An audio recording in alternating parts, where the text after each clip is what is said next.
నమస్తే, welcome to Mega nine. This is Tejaswi. ముందుగా headlines. నేడు దేశవ్యాప్తంగా నీట్ పరీక్షలు. 14 నగరాల్లో 552 ఎగ్జామ్ సెంటర్లు ఏర్పాటు. తెలంగాణకు వడగాల్పుల హెచ్చరికలు. 13 జిల్లాల్లో తీవ్రమైన వడగాలులు.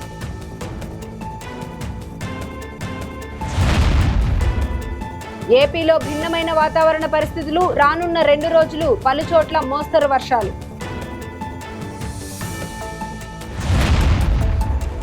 కేంద్ర బలగాల ఆధీనంలో కర్రెగుట్టలు. ఆధునిక డ్రోన్లతో మావోయిస్టుల కోసం గాలింపు. ఉత్కంఠ పోరులో సిఎస్కేపై ఆర్సీబీ విజయం. ప్లే ఆఫ్స్ కు చేరుకున్న తొలి టీంగా రికార్డు.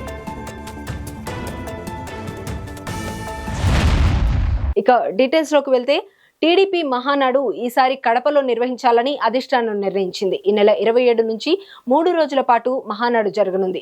7వ తేదీన మహానాడు పనులకు భూమి పూజ కార్యక్రమం నిర్వహించనున్నారు. ఈ మేరకు వాస్తు సిద్ధాంతి జయరామిరెడ్డితో కడపలోని పలు ప్రాంతాల్లో స్థలాలను టీడీపీ నేతలు పరిశీలించారు. విజయవాడ జైలులో రిమాండ్లో ఉన్న వైసీపీ నేత వల్లభనేని వంశీ స్వల్ప అస్వస్థతకు గురయ్యారు. వంశీని జైలు అధికారులు తక్షణమే విజయవాడ ప్రభుత్వ ఆసుపత్రికి తరలించి వైద్య సేవలు చేయించారు. ఆయన ఆరోగ్యం నిలకడగానే ఉందని వైద్యులు నిర్ధారించడంతో చికిత్స అనంతరం తిరిగి జైలుకు తీసుకెళ్లారు. తనకు కాళ్లవాపులు ఉన్నాయని, శ్వాస తీసుకోవడంలో ఇబ్బందిగా ఉందని వంశీ జైలు సిబ్బంది దృష్టికి తీసుకెళ్లినట్లు సమాచారం. దీంతో అప్రమత్తమైన అధికారులు తొలుత జైలు ప్రాంగణంలోనే ప్రాథమిక వైద్య పరీక్షలు నిర్వహించారు. అనంతరం మెరుగైన వైద్యం కోసం విజయవాడ ప్రభుత్వ ఆసుపత్రికి తరలించేందుకు ఏర్పాట్లు చేశారు. మెడికల్ అడ్మిషన్ పరీక్ష అయిన నీట్ యూజీ కోసం విద్యార్థులు నిరీక్షణ ముగిసింది. ఇవాళ మధ్యాహ్నం 2 గంటల నుండి సాయంత్రం 5 గంటల వరకు నీట్ ఎగ్జామ్ జరగనుంది. ఈ పరీక్ష దేశవ్యాప్తంగా 5500కు పైగా కేంద్రాల్లో పరీక్ష జరగనుంది. గత ఏడాది పరీక్షలో అవకతవకలు జరిగాయని ఫిర్యాదులు అందిన తర్వాత నేషనల్ టెస్టింగ్ ఏజెన్సీ ఈసారి పరీక్ష కేంద్రాల సంఖ్యను పెంచింది. ఎన్టీఏతో పాటు విద్యా హోంమంత్రిత్వ శాఖలు కూడా పరీక్షను ఎలాంటి అవాంతరాలు లేకుండా నిర్వహించడానికి పగడ్బందీగా ఏర్పాట్లు చేశారు. కాకినాడ రూరల్ సూర్యారావుపేట ఎన్టీఆర్ బీచ్ లో కబడ్డీ పోటీలను ఎమ్మెల్యే పంతం నానాజీ ఆధ్వర్యంలో నిర్వహించారు. రాష్ట్ర స్థాయి 12వ బీచ్ కబడ్డీ పోటీలు 2వ రోజు ఎమ్మెల్సీ నాగేంద్రబాబు ముఖ్య అతిథిగా పాల్గొన్నారు. అనంతరం క్రీడాకారులకు అభినందనలు తెలిపి క్యాంప్ ఫైర్ ని వెలిగించి పోటీలు ప్రారంభించారు. ఉన్నత విద్య ద్వారానే విద్యార్థుల జీవితాలు బంగారు బాటలో నడుస్తాయని వేదా సీడ్స్ ఎగ్జిక్యూటివ్ డైరెక్టర్ తులసి ధర్మచరణ్ అన్నారు. స్థానిక అరండల్పేటలోని వేదా సీడ్స్ కార్యాలయంలో విద్యార్థి భూపేష్ సీఏ ఫౌండేషన్ కోచింగ్ కి 30,000 రూపాయల ఆర్థిక సాయం అందజేశారు. ఈ సందర్భంగా చదువుకు పేదరికం అడ్డు కాకూడదని, ఉన్నతమైన విద్యను అభ్యసించాలని ధర్మచరణ్ అన్నారు. ఎంతో మంది గొప్ప వ్యక్తులుగా రాణించారని, వారందరినీ ఆదర్శంగా తీసుకోవాలన్నారు. నిర్మల్ జిల్లా కేంద్రంలోని అన్ని పోలీస్ స్టేషన్లలో ఎస్పీ జానకి షర్మిల ఆదేశాల మేరకు పోలీసులు ఏకకాలంలో నాకాబందీ చేపట్టారు. భైంసా, నిర్మల్ ఏఎస్పీలు అవినాష్ కుమార్, రాజేష్ మీనాల పర్యవేక్షణలో జిల్లాలోని అన్ని పోలీస్ స్టేషన్లలో వాహనాల తనిఖీలు చేపట్టారు. ఈ సందర్భంగా సరైన ధ్రువపత్రాలు లేని, నంబర్ ప్లేట్లు లేని వాహనాలు పట్టుకుని పోలీస్ స్టేషన్ కు తరలించారు. ఇటీవల కాలంలో రోడ్డు ప్రమాదాల సంఖ్య గణనీయంగా పెరుగుతున్న నేపథ్యంలో జిల్లాలోని అన్ని పోలీస్ స్టేషన్లలో అసాంఘిక కార్యకలాపాలను అరికట్టడానికి విస్తృతంగా తనిఖీలు నిర్వహించారు. ఉమ్మడి నెల్లూరు జిల్లా ఓజిలి మండలంలో గత నెల 27న అత్తివరం గ్రామానికి చెందిన ఏళ్లు గురుమూర్తి రోడ్డు ప్రమాదంలో చనిపోయారు. అయితే రోడ్డు ప్రమాదంలో పలు అనుమానాలు ఉండడంతో గురుమూర్తి కుటుంబ సభ్యులు పోలీసులకు ఫిర్యాదు చేశారు. ఫిర్యాదుతో రంగంలోకి దిగిన పోలీసులు క్షుణ్ణంగా దర్యాప్తు చేయడం మొదలుపెట్టారు. దర్యాప్తులో ఇది రోడ్డు ప్రమాదం కాదని, పక్కా ప్లాన్తో చేసిన హత్యగా పోలీసులు నిర్ధారించారు. హత్యకు పాల్పడింది 4 నిందితులను గుర్తించి అదుపులోకి తీసుకున్నారు. చందుకుమార్, మల్లి శ్రీనివాసులు, మల్లి శరత్, యలమల సాయిని ప్రధాన నిందితులుగా డీఎస్పీ చందుబాబు తెలిపారు. ఒక రోడ్ యాక్సిడెంట్ రూపంలో నమ్మించాలనేటువంటి ప్రయత్నం చేశారు. కానీ కేసు దర్యాప్తులో మొదటి నుంచి అది అనుమానం జరిగినటువంటి విధానాన్ని బట్టి, దానికి నంబర్ ప్లేట్ తీసేసిన దాన్ని బట్టి, సీసీ కెమెరా ఫుటేజ్, టెక్నికల్గా వచ్చినటువంటి సీసీ కెమెరా ఎవిడెన్స్ వల్ల, వీటన్నిటిని బట్టి వీళ్ళు కావాలని చంపాలన్న ఉద్దేశంతోనే అది చేశారు. ఈ కేసులో ఇంకా కొన్ని సాక్ష్యాధారాల కోసం, ఇంకా టెక్నికల్ ఎవిడెన్స్ కోసం ఎదురు చూస్తూ ఉన్నాం. అది వచ్చిన తర్వాత ఈ కేసు దర్యాప్తు పూర్తి చేయడం జరిగింది. ప్రస్తుతానికి అరెస్ట్ చేసినటువంటి 4 కోర్టు ముందు రిమాండ్ నిమిత్తం ప్రొడ్యూస్ చేయడం జరుగుతుంది. రాజధానిపై ఒక స్టాండ్ తీసుకోలేని వ్యక్తులు బురద చల్లటం ఎంతో హాస్యాస్పదం అంటూ గత వైసీపీ ప్రభుత్వంపై ఏలూరు ఎమ్మెల్యే బడేటి రాధాకృష్ణ విమర్శలు చేశారు. రాజధానులపై కూడా నిబద్ధత లేదని ఆరోపించారు. తాత్కాలికం అంటూ సెక్రటేరియట్లో అసెంబ్లీలో కార్యకలాపాలు ఎలా జరిపారు అని ప్రశ్నించారు. నిబద్ధత ఉన్న నాయకుడిగా సీఎం చంద్రబాబు 2014లో అమరావతిని రాజధానిగా ప్రకటించారన్నారు. ఆ తర్వాత మళ్లీ 2024లో కూటమి అధికారంలోకి వచ్చిన తర్వాత రాష్ట్ర ప్రజల ప్రయోజనాల అభివృద్ధి కోసం రాజధానిని పునఃప్రారంభం చేస్తే సంతోషించాలి కానీ ఆరోపణలు చేయడం సరికాదని అంటున్న ఏలూరు ఎమ్మెల్యే బడ్డేటి రాధాకృష్ణతో మా ప్రతినిధి చైతన్య ఫేస్ టు ఫేస్. ఎంతో ప్రతిష్టాత్మకంగా చేపట్టిన అమరావతిని పునఃప్రారంభం చేస్తుంటే వైసీపీ వారైతే బురద జల్లే ప్రయత్నం చేస్తున్నారు. అయితే దీనిపై అంశంపై మాట్లాడటానికైతే ఏలూరు శాసనసభ్యులు బడ్డేటి రాధాకృష్ణ ఉన్నారు. దానితో మాట్లాడదాం. సరే, ఇటు ఎంతో విడిపోయిన ఆంధ్రప్రదేశ్లో అయితే ఎన్నో ఉద్యమాలు చేసి ఎంతో ప్రతిష్టాత్మకంగా అమరావతిని చేయాలనుకుంటున్నారు రాజధానిగా. కానీ దీనికి వైసీపీ వారు బురద జల్లే ప్రయత్నం చేస్తున్నారు. ఏంటి సార్, దీనికి ఎలా అంటారు? 2015 అక్టోబర్లో శంకుస్థాపన అయిన తర్వాత చంద్రబాబు నాయుడు గారు అంటే 2019 అంటే 19 కాదు 18 డిసెంబర్ వరకు అమరావతి పనులు అనేది నిర్విఘ్నంగా సాగినాయి.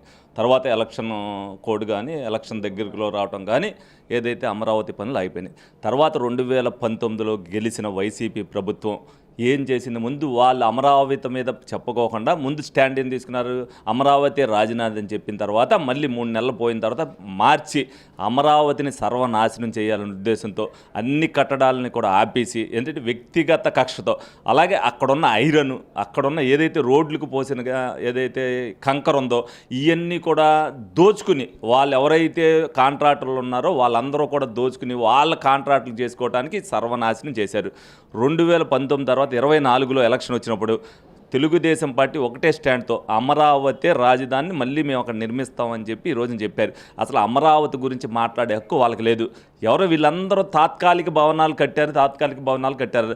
తాత్కాలికంగా కట్టిన అసెంబ్లీ తెలుగుదేశం పార్టీతో పాటు వైసీపీ వాళ్ళు కూడా అప్పుడు కూర్చున్నారు. నెక్స్ట్ 5 సంవత్సరాలు అసెంబ్లీ భవన్లో కూర్చునే స్థాయిలో తాత్కాలికంగా కడితేనే 10 సంవత్సరాలు ఉన్నప్పుడు ఆయన అమరావతిని తీర్చిదిద్దుతానని చెబితే వీళ్ళు మాట్లాడటానికి ఎక్కడ సరిపోతారు? వీళ్ళకి ఏమీ తెలియక మాట్లాడుకోవడానికి ఏదో కావాలి కాబట్టి అని అంటున్నారు. రాంబాబు గారు రోజు అమరావతి ఇల్లు వస్తున్నాడు అంటే అమరావతి అని చెప్పుకుంటున్నాడు కదా, ఇల్లు రావడానికి వీళ్ళు మాట్లాడటానికి ఏదో ఒకటి కావాలి కాబట్టి వర్షం వచ్చినప్పుడు ఎక్కడైనా అవుద్ది. ఇవాళ ఎంతో ప్రతిష్టాత్మకంగా కట్టిన హైదరాబాదు ఓల్డ్ సిటీలోనే ఈ రోజున వర్షం వస్తే కనీసం ఏ విధంగా అవుతుందని తెలుసు. కానీ చంద్రబాబు నాయుడు గారు ఆలోచనతో ఏదైతే హైటెక్ సిటీలో కట్టారో ఇవాళకి కూడా నీళ్ళు రాని పరిస్థితి అక్కడ ఉంది కాబట్టి ఆ ఆలోచనతో అమరావతిని కడతానని చెప్తారు. వీళ్ళు ఉంటారు, మేము ఉంటాం, చంద్రబాబు నాయుడు గారు కట్టేది వీళ్ళు చూస్తారు. అప్పుడు వీళ్ళు నోళ్ళు పెగిలించిపోతే ఇవాళకి అమరావతి విషయంలో ఇవన్నీ మాట్లాడుతున్నారు. అమరావతిని క్యాపిటల్గా ఒప్పుకుంటున్నారు లేదా చెప్పమనండి. వీళ్ళని చెప్పులు తీసుకుని కొడతారన్న ఉద్దేశంతో వీళ్ళు అమరావతి గురించి మాట్లాడకుండా అమరావతి క్యాపిటల్ అయినా అమరావతి కట్టాలి లేకపోతే అమరావతి కట్టకూడదని అంటున్నారా? వీళ్ళు స్టాండ్ని చెప్పమనండి. మోడీ గారు వచ్చారు, మళ్ళీ శంకుస్థాపన చేశారు. 2019 నుంచి 24 వరకు అమరావతి గురించి ₹1 వీళ్ళు అడిగారు కట్టడం గురించి. 3 ముక్కలాట్లాగా అక్కడ చేస్తానన్నారు. స్టీల్ ప్లాంట్ని నిలబెట్టలేకపోయాడు, స్టీల్ ప్లాంట్ వచ్చింది. రైల్వే జోన్ తేలేకపోయారు, రైల్వే జోన్ తెచ్చాం. అమరావతికి 15,000 కోట్లు ఇచ్చారు. అంచెలంచెలుగా దానికి నిధులు ఇస్తారు. మోడీ గారు ఒక మాట అన్నారు, అమరావతి కట్టడంలో మా కూటమి ప్రభుత్వం కట్టుబడి ఉంది, మేము ముగ్గురం దాన్ని నిర్మించి తీరుతామని చెప్పారు. ఒక్కసారి ఆయన ఏం తీసుకొచ్చేసి అమరావతి మీరు కట్టుకోండి 1,00,000 కోట్లు ఇచ్చేస్తామని ఆయన చెప్పడు కదా. దేనికి అవసరం అనుసంధానంగా నేషనల్ హైవే రైల్వే జోన్కి ఎన్నిటికి రైల్వే లైన్ వేయడానికి సెంట్రల్ గవర్నమెంట్ పార్టిసిపేషన్ చేస్తుందా లేదా ఇవన్నీ తెలుసుకుంటే వాళ్ళకి తెలుస్తుంది అమరావతి ఏ విధంగా డెవలప్ అవుద్ది అనేది.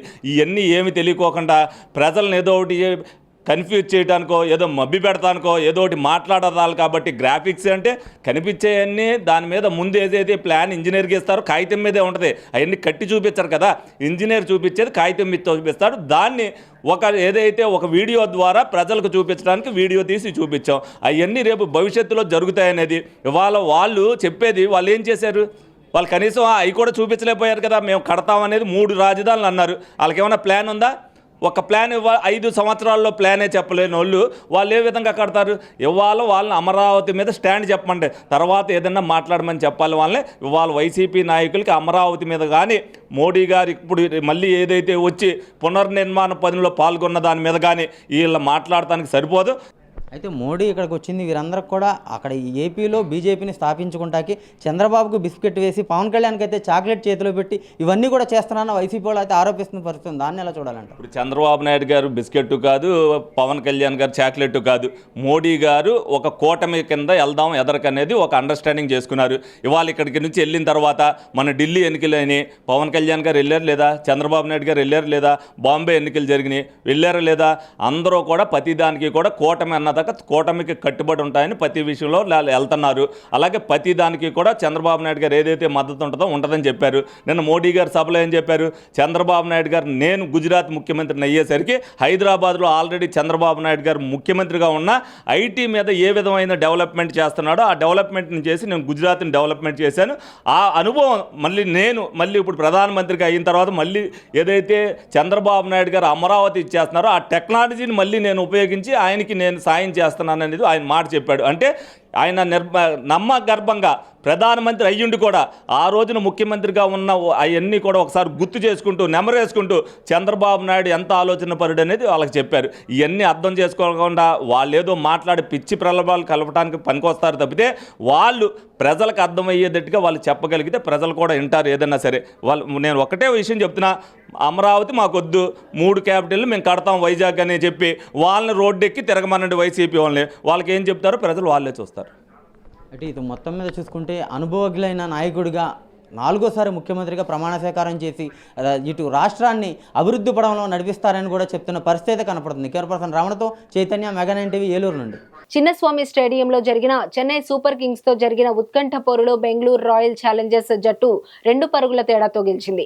మొదట బ్యాటింగ్ చేసిన ఆర్సీబీ 213 పరుగులు చేసింది. ఇక లక్ష్య ఛేదనలో చెన్నై 211 పరుగులు చేసింది. చివరి ఓవర్లో 15 పరుగులు కావాల్సి ఉండగా ఆర్సీబీ బౌలర్ యష్ దయాల్ 13 పరుగులు మాత్రమే ఇచ్చాడు. దీంతో ఆర్సీబీ జట్టు 2 పరుగుల తేడాతో గెలుపొందింది. చెన్నై బ్యాటర్లలో ఆయుష్ మాత్రే, జడేజా పోరాటంతో ఓ దశలో సిఎస్కే విజయం దిశగా సాగింది. అయితే చివరి ఓవర్ రన్స్ చేయలేక బోల్తా పడింది. ఆర్సీబీ బౌలర్లలో ఎంగిడి 3 వికెట్లతో చెలరేగాడు. జమ్మూ కాశ్మీర్ పహల్గాం ఉగ్రదాడి ప్రాథమిక నివేదికను ఎన్ఐఏ కేంద్రానికి సమర్పించనుంది. ఉగ్రదాడిపై ఇప్పటి వరకు ఎన్ఐఏ 3000 మందిని ఎన్ఐఏ విచారించింది. కాగా విచారణలో భాగంగా సేకరించిన పూర్తి సమాచారాన్ని హోంశాఖకు ఎన్ఐఏ డీజీ సమర్పించనున్నారు. ఆరుగాలం పండించిన పంట చెత్త కుప్పలో ప్రత్యక్షమైన ఘటన పర్చూరులో చోటు చేసుకుంది. పర్చూరు నుండి చీరాల వెళ్లే మార్గంలో ఉప్పుటూరు బ్రిడ్జికి సమీపంలో గుర్తు తెలియని రైతులు పొగాకు మోపులను చెత్త కుప్ప వద్ద పడేసి వెళ్లారు. పొగాకు డ్యామేజీ కావడం వలన వేశారా లేక గిట్టుబాటు ధర లేక పడేశారా అన్న విషయం తెలియాల్సి ఉంది.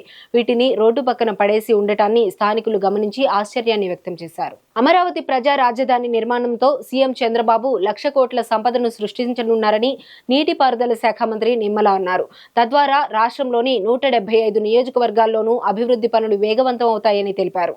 పశ్చిమ గోదావరి జిల్లా పోడూరు, పాలకొల్లు మండలాల్లో 1,10,00,000 రూపాయల వ్యయంతో నిర్మించనున్న కంకర రోడ్ల నిర్మాణ పనులకు నిమ్మల శంకుస్థాపనలు చేశారు. 3 రాజధానుల పేరుతో 3 ముక్కలాట ఆడిన జగన్ ఎక్కడా ఒక్క ఇటుక కూడా పేర్చలేదని నిమ్మల విమర్శించారు. ప్రపంచ స్థాయి రాజధానిగా అమరావతి ఉపాధి కల్పనకు కేంద్రంగా మారుతుందని మంత్రి నిమ్మల ఆశాభావం వ్యక్తం చేశారు.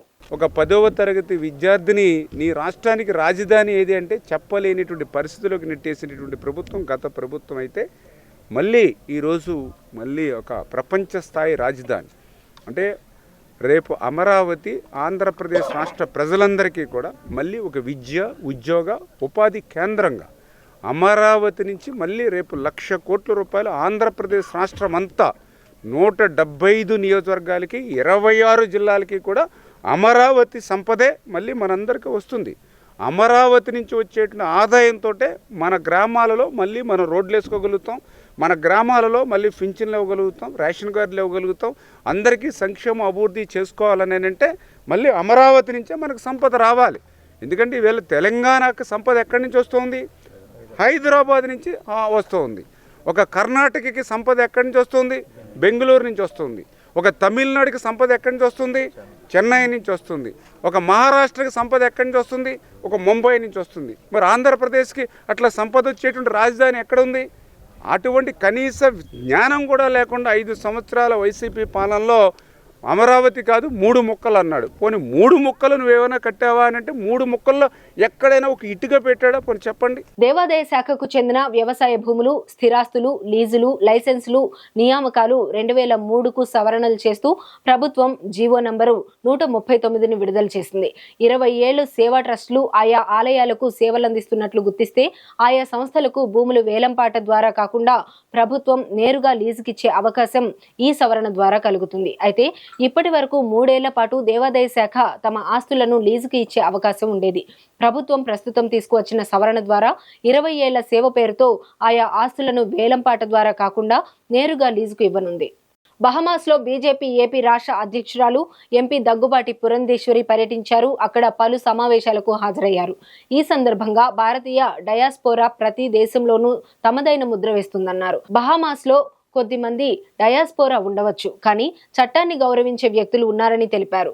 బహామాస్లో భారతీయ డయాస్పోరాను కలవడానికి, నోట్ల మార్పిడికి ఆహ్వానించబడటం అదృష్టంగా భావిస్తున్నట్లు తెలిపారు. సిద్దిపేట జిల్లాలోని హుస్నాబాద్ బస్ స్టేషన్లో మంత్రి పొన్నం ప్రభాకర్ ఆకస్మిక పర్యటన చేశారు. ప్రయాణికులతో ముచ్చటించి వారి సమస్యను అడిగి తెలుసుకున్నారు. అలాగే ఆర్టీసీ కండక్టర్, డ్రైవర్ల సమస్యలను కూడా అడిగి తెలుసుకున్నారు. అక్కడి సమస్యను ప్రభుత్వం దృష్టిలో ఉన్నాయని తెలిపారు. ఈ సమస్యల పరిష్కారం కోసం చొరవ తీసుకుంటామని మంత్రి హామీ ఇచ్చారు. ఆర్టీసీ సంస్థ పరిరక్షణ, కార్మికుల సంక్షేమం, ప్రయాణికుల సౌకర్యం మూడింటిపై ప్రాధాన్యత ఇస్తున్నామని తెలిపారు. ఈ నెల 5, 6 తేదీలో హైదరాబాద్ లో ఆర్టీసీ ఉద్యోగులు కలిసి సమస్యలపై చర్చించవచ్చని తెలిపారు.